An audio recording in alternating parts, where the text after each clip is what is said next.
오늘 우리에게 주시는 하나님 말씀은 누가복음 24장 1절부터 12절까지 말씀입니다. 한 절씩 읽겠습니다. 안식 후 첫날 새벽에 이 여자들이 그 준비한 향품을 가지고 무덤에 가서 들어가니 주 예수의 시체가 보이지 아니하더라.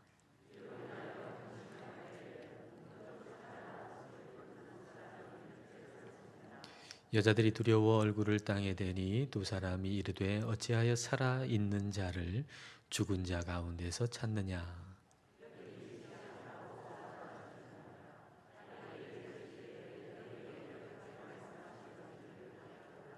이르시기를 인자가 죄인의 손에 넘겨져 십자가에 못 박히고 제3일에 다시 살아나야 하리라 하셨느니라 한데 무덤에서 돌아가 이 모든 것을 11사도와 다른 모든 이에게 알리니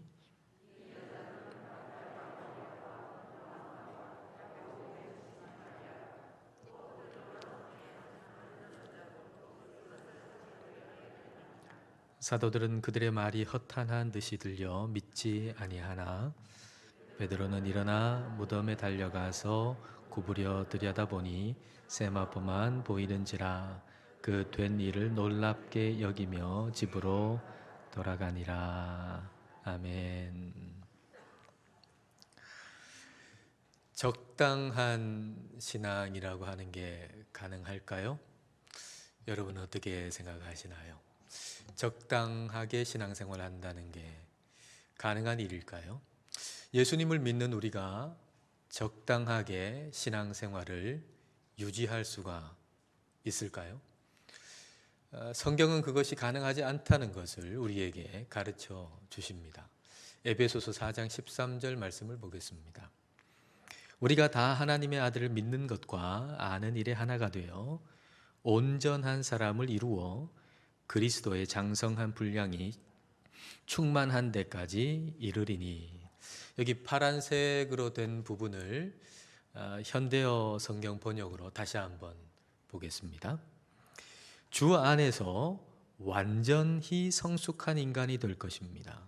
그렇습니다. 우리는 그리스도로 완전히 충만한 상태까지 이르게 될 것입니다.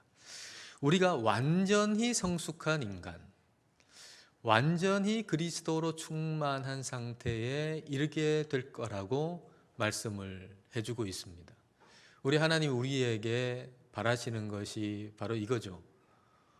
완전히 성숙한 인간이 되는 것, 그리스도로 완전히 충만하게 되는 것. 그러니까 우리를 향한 하나님의 포부가 얼마나 큰지 아시겠죠? 우리 하나님은 그냥 적당하게 우리가 신앙생활하는 걸 원치 않으시고 우리를 향한 하나님의 포부는 정말로 큰 것입니다. 그리고 우리의 연약함을 생각해 본다면 이 이야기는 우리가 일평생 자라야 한다는 것을 말씀해 주고 계십니다. 우리는 일평생 영적으로 자라야만 합니다. 근데 이 말은 다시 얘기하면 영적 성장의 과정이 있다는 건 초보의 단계도 있다는 얘기겠죠. 우리가 성장을 멈추는 것은 부끄러운 일이겠지만 초보의 단계 그 자체는 부끄러운 일은 아닙니다. 왜냐하면 우리 모두에게는 다 초보의 단계가 있으니까요.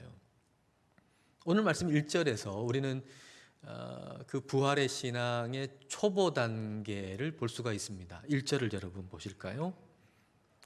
안식 후 첫날 새벽에 이 여자들이 그 준비한 향품을 가지고 무덤에 가서, 이 여자들은 10절에 기록되어 있는 사람들이죠. 막달라 마리아도 있고 요한나도 있고 또 야고보의 어머니 마리아도 있습니다. 이 여자들은 예수님을 따랐던 여자들이에요. 근데 예수님께서 갑작스럽게 돌아가셨어요. 십자가에 못 박히셔서. 예수님께서 돌아가신 이후에 3일째 되는 날, 그러니까 주일 새벽에 이 여자들은 향품을 가지고서 그 무덤, 예수님이 묻히신 무덤으로 지금 가고 있는 것이죠. 예수님께서 묻히신 무덤은 돌 무덤입니다. 바위를 파가지고 만든 무덤. 거기에다가 시체를 안치해 두는 거죠. 그러면 썩으면 얼마나 냄새가 많이 나겠습니까? 그러니까 그 냄새를 중화시키기 위해서 향품을 그 시체에 바르는 거죠. 그렇게 하기 위해서 이 여자들은 향품을 가지고 예수님의 무덤으로 지금 간 겁니다. 사실 이 향품이 무슨 소용이 있겠습니까? 예수님한테 이 향품이 뭐가 필요하겠습니까? 왜냐하면 예수님은 부활하셨으니까요. 예수님은 다시 사셨으니까요.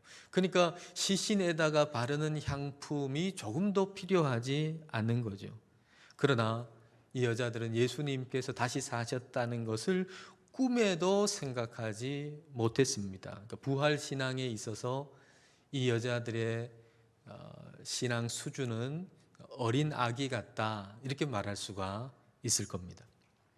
어린 아기가 말이죠. 어린 아이가 글도 지금 제대로 알지도 못하는 아이가 종이 위에다가 그게 무슨 글인지 또 그림인지 알 수도 없는 걸 막 글적여 가지고 그걸 이제 아빠한테 이렇게 주는 거예요. 선물인 것처럼. 그러면 아빠는 어떻게 해요? 기쁘게 받죠. 아이가 그랬으니까. 근데 이 아이가 30살이 되어도 그런다면은 전혀 기쁘지 않겠죠. 이 여자들은 부활신앙으로 보면 어린 아이 같아요. 그러므로 자기 나름대로 예수님께 잘한다고 예수님의 그 시신을 위한 향품을 가지고 그 새벽에 지금 가고 있거든요. 아마도 예수님께서 그 정성은 받으셨을 것 같아요. 기쁘게. 그러나 계속 그런다면 문제겠죠. 계속 그럴 수도 없는 일이죠. 우리의 영적 생활의 입문을 알이라고 한번 해보십시다. 새가 알을 낳았어요. 그 알이 우리가 영적 생활의 입문이다. 부활신앙의 입문이다. 이렇게 한번 생각해 보십시다. 근데 그 알이 말입니다. 하루는 그 모양 그대로 유지돼서 있을 수는 있겠죠. 근데 한 달을 그렇게 할 수 있을까요? 1년을 그렇게 할 수 있을까요? 그럴 수 없는 거죠. 평범한 알로 그대로 계속 유지될 수는 없습니다. 썩어버리겠죠.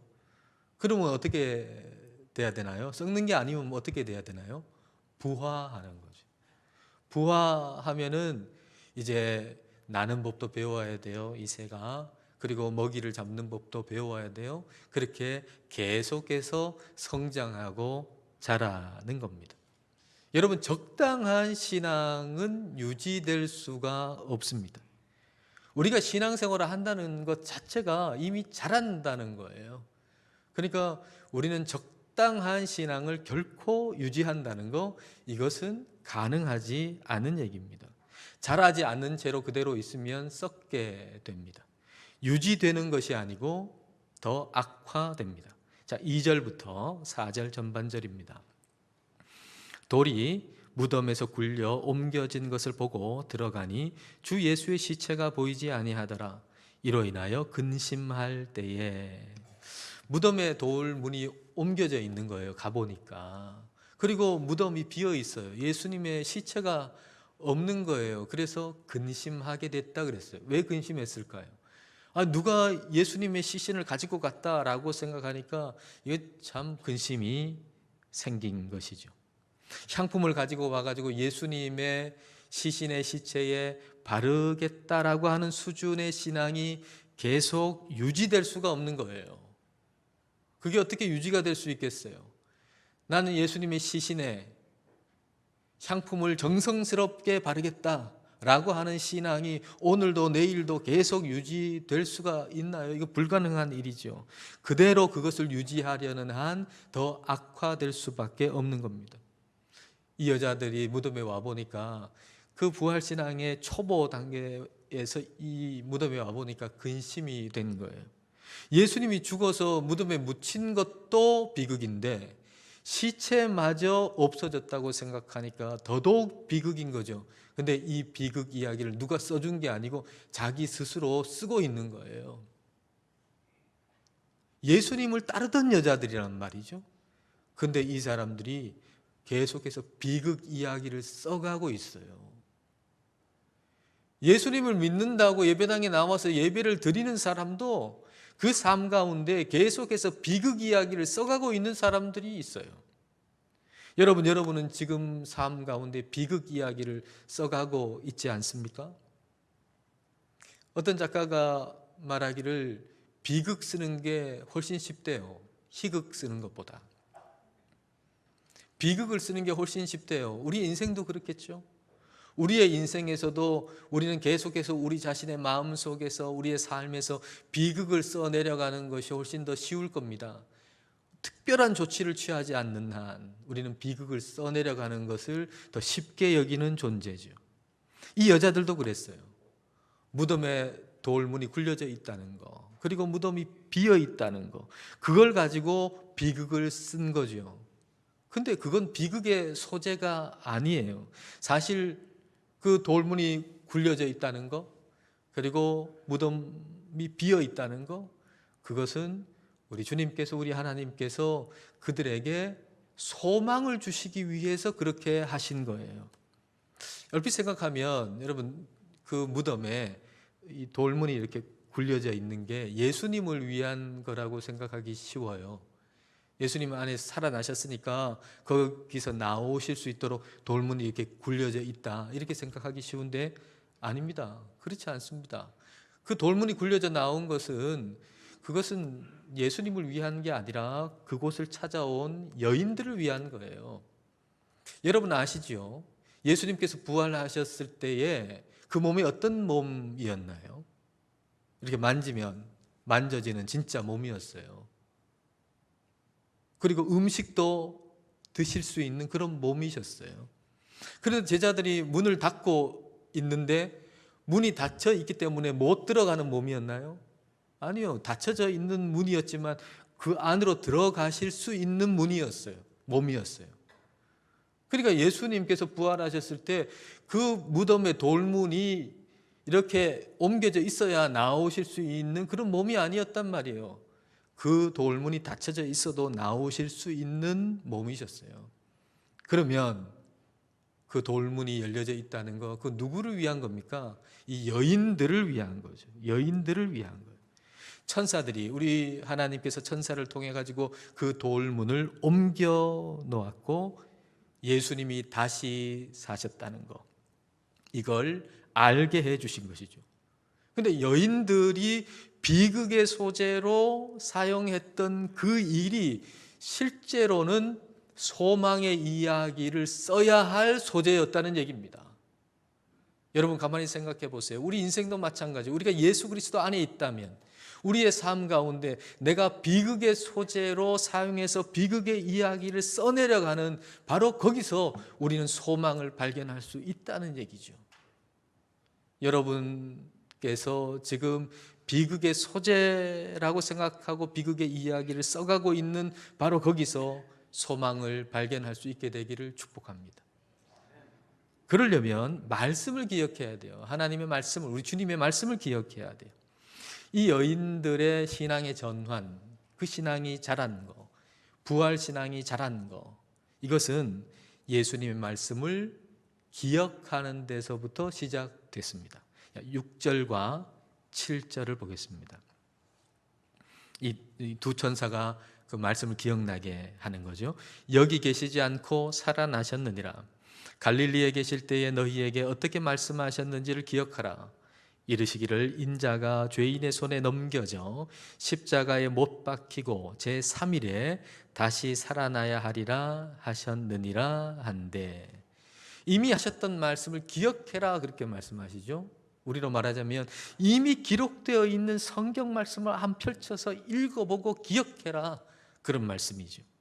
예수님은 십자가에서 죽으시고 그리고 죽으신 지 3일에 다시 살아나야 하리라, 반드시 다시 살아난다라고 이미 말씀하셨다는 겁니다.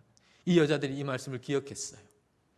기억하니까 어떻게 했나요? 삶의 자리로 다시 되돌아가 가지고 그 이야기를 전한 겁니다.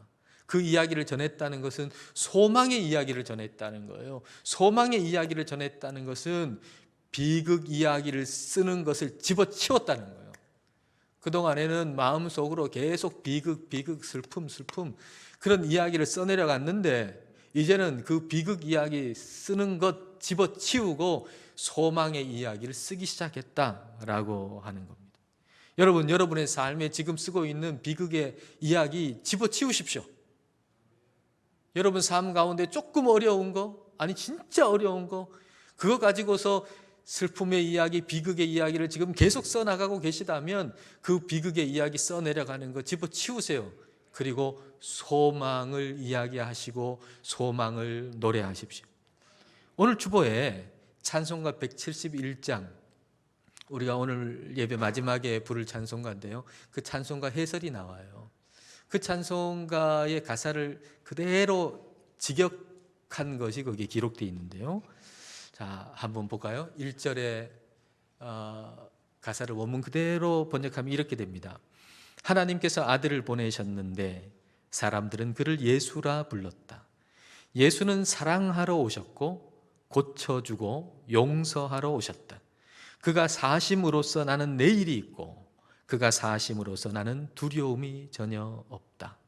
이 가사 중에 그가 사심으로써 나는 내일이 있다라고 하는, 우리 찬송에는 살아계신 주 나의 참된 소망 이렇게 돼 있거든요. 내일이 있다는 게 소망인 거예요. 내일이 있다는 게 소망이에요. 근데 내일이 있죠. 근데 이것은 모든 날에 다 적용된다는 거예요. 예수님을 믿는 사람에게는 모든 날, 즉 우리 인생의 마지막 날에도 적용이 된다는 겁니다.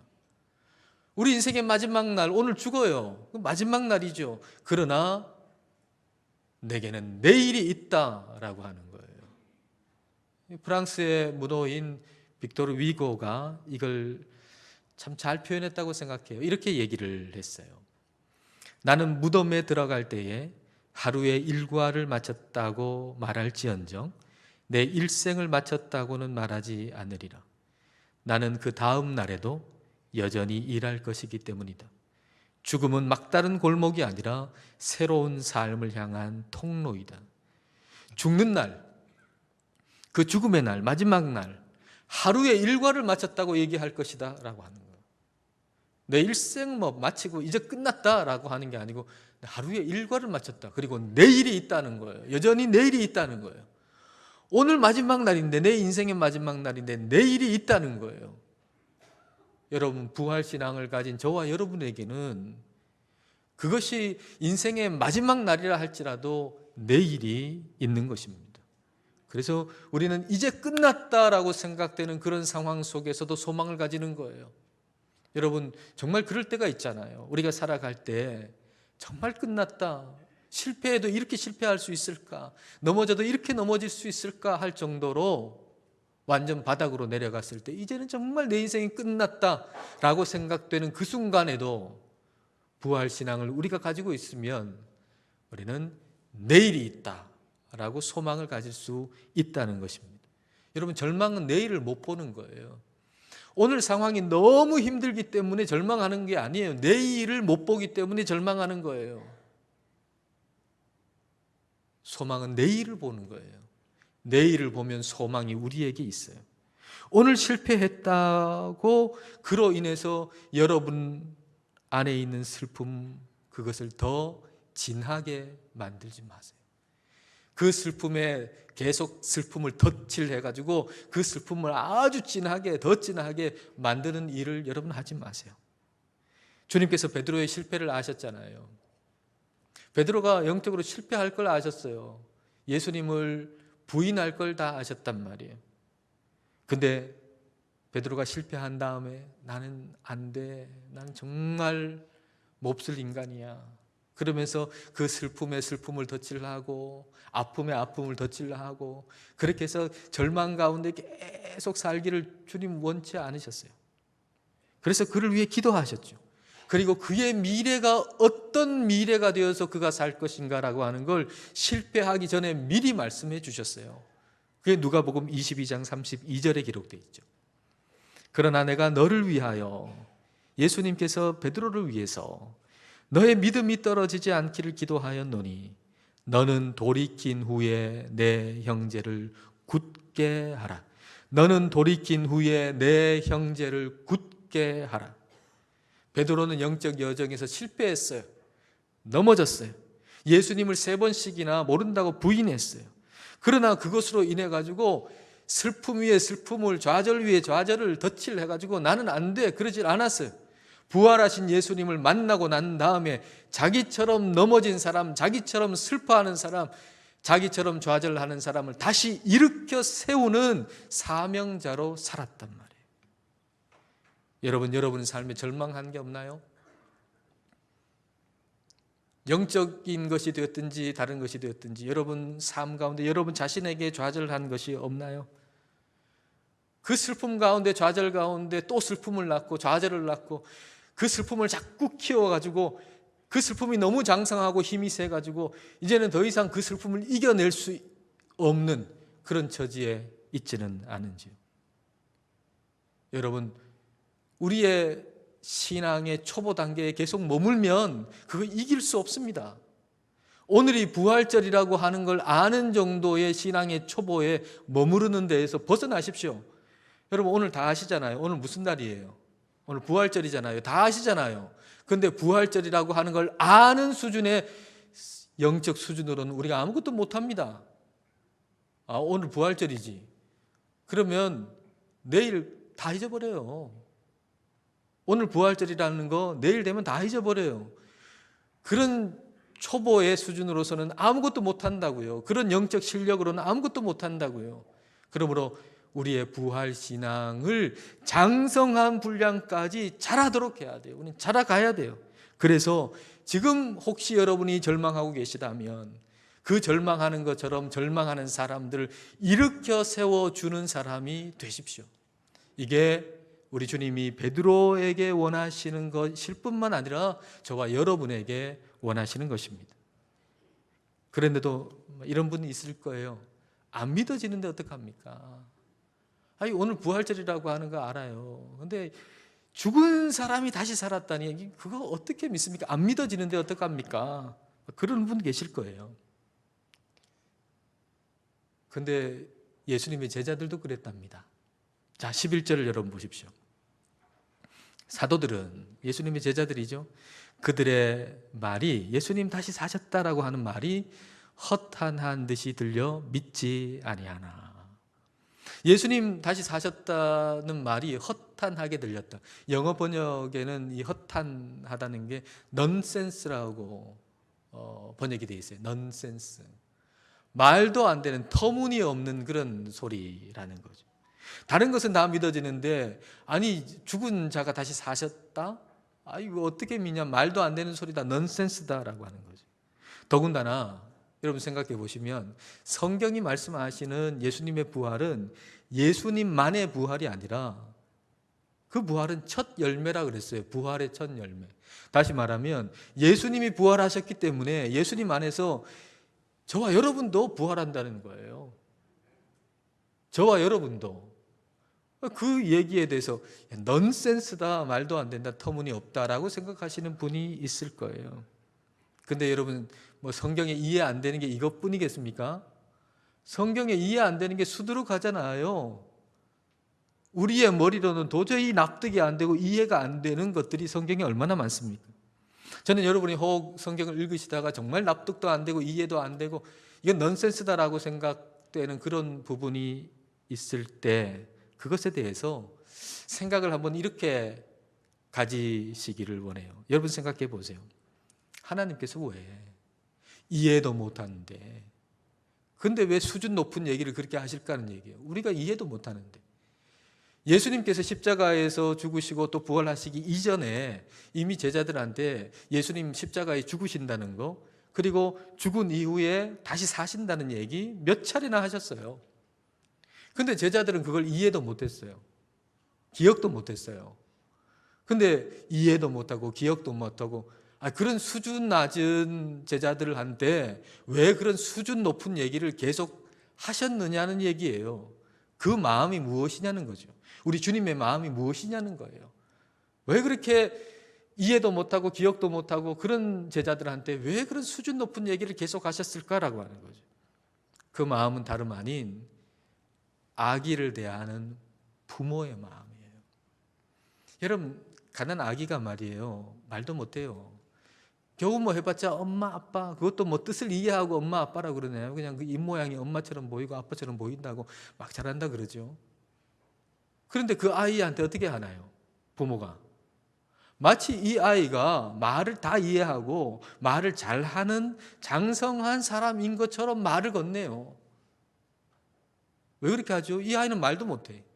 그걸 이해할 수도 없어요. 그런데 이 아이가 말을 잘하고 말도 다 이해하는 장성한 사람인 것처럼 말을 건넨단 말이죠. 그 이유는 뭘까요? 이 아이가 아기로 그대로 있는 게 아니라 어느 순간 말문이 터지고 그리고 성장하고 장성할 것이라고 하는 걸 알기 때문에, 그걸 기대하기 때문에, 지금 이해 못하지만, 알아듣지 못하지만, 그러나 어른인 것처럼 그렇게 부모는 그런 마음으로, 그 아이를 사랑하는 마음으로 계속 말을 건네는 것이죠. 주님의 마음이 이런 마음이에요. 지금 비록 영적으로 우리가 어린아이일지라도, 영적으로 우리가 완전한 단계에 이르지 않았을지라도, 마치 우리가 장성한 분량에 이른 것처럼, 우리가 그리스도의 장성한 분량에 이른 것처럼 우리를 대하시고 우리에게 말씀을 하시는 것이죠. 그러므로 성경을 읽다가 이거 터무니없다, 이해가 안 된다라고 하는 부분이 있다면, 왜 내가 지금 이해도 못하는데, 그만한 실력도 안 되는데 왜 그런 수준 높은 얘기를 계속 들려주실까? 그 이유를 한번 생각해 보세요. 하나님이 들려주시는 얘기가 뭐 잘못된 얘기가 있을까요? 내 실력이 안 되는 거죠. 내 실력이 안 돼서 이해를 못하는 거예요. 그럼에도 불구하고 우리 하나님께서 왜 그런 말씀을 지속적으로 우리에게 들려주시는 것일까? 그것은 바로 아이를 대하는 부모의 마음이라고 하는 걸 여러분 한번 생각해 보십시오. 그러므로 하나님의 말씀이 이해가 안 될 때, 그럴 때 나를 그렇게 수준 높게 생각해 주시고 말씀해 주시는 하나님의 사랑의 마음만은 받으십시오. 그래요. 그게 이해 안 될 수도 있어요. 그게 납득 안 될 수도 있어요. 그게 넌센스라고 생각될 수도 있어요.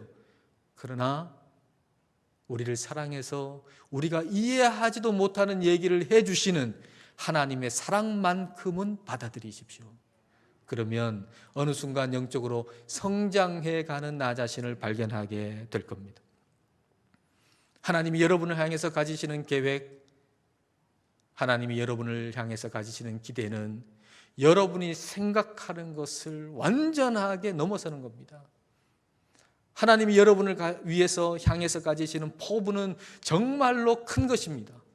그것을 향해서 마음을 닫으면 모를까, 우리가 우리 하나님을 향해서 마음을 열어놓고 있다면 우리는 지속적으로 영적으로 성장하게 될 겁니다. 부활신앙이 자라서 우리는 담대하게 살아가게 될 것입니다. 그리고 넘어진 자를 일으키고 새롭게 하는데 사명자로 쓰임받으며 살게 될 것입니다.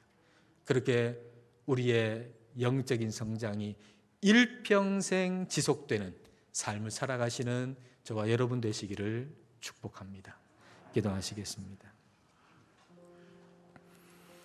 이 시간 우리 기도하실 때 우리의 신앙, 부활 신앙은 어디까지 자랐는가를 생각해 봅시다.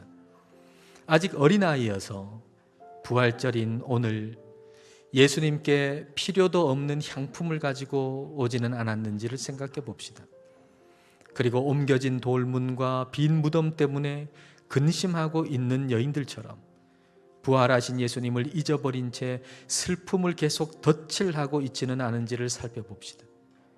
그리고 부활의 말씀을 듣고서 비극을 쓰는 것을 집어치우고 부활의 소식을 전했던 여인들처럼 이제 비극을 쓰는 일을 집어치우고 예수님의 부활의 소망을 이야기하고 노래할 수 있기를 기도하십시다. 그렇게 날마다 영적으로 성장하게 하시고 넘어진 자들을 다시 일으켜 세워주는 인생이 되게 해달라고 우리 함께 기도하겠습니다.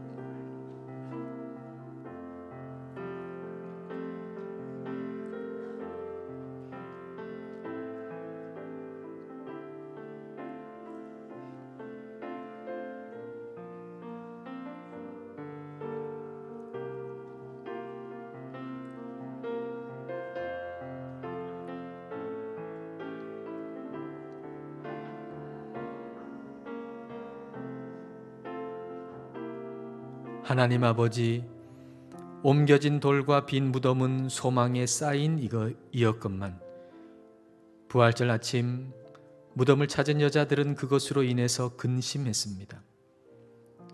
저희들도 인생에 일어나는 이런저런 일들을 소재로 비극을 써 내려가곤 합니다. 슬픔에 슬픔을 덧칠하여 더 슬픈 자처럼 살기도 합니다. 그러나 예수님께서 다시 사셨음을 믿고 그 부활신앙이 우리 안에 계속해서 자라서 이제 비극을 쓰는 것을 중단하게 하옵소서. 내 삶의 비극이 또 다른 사람을 비극으로 이끄는 삶이 아니라 부활의 소망을 이야기하고 노래하여 절망하여 넘어진 자들을 일으켜 세우는 삶을 살아가게 하옵소서. 예수님 이름으로 기도드립니다. 아멘.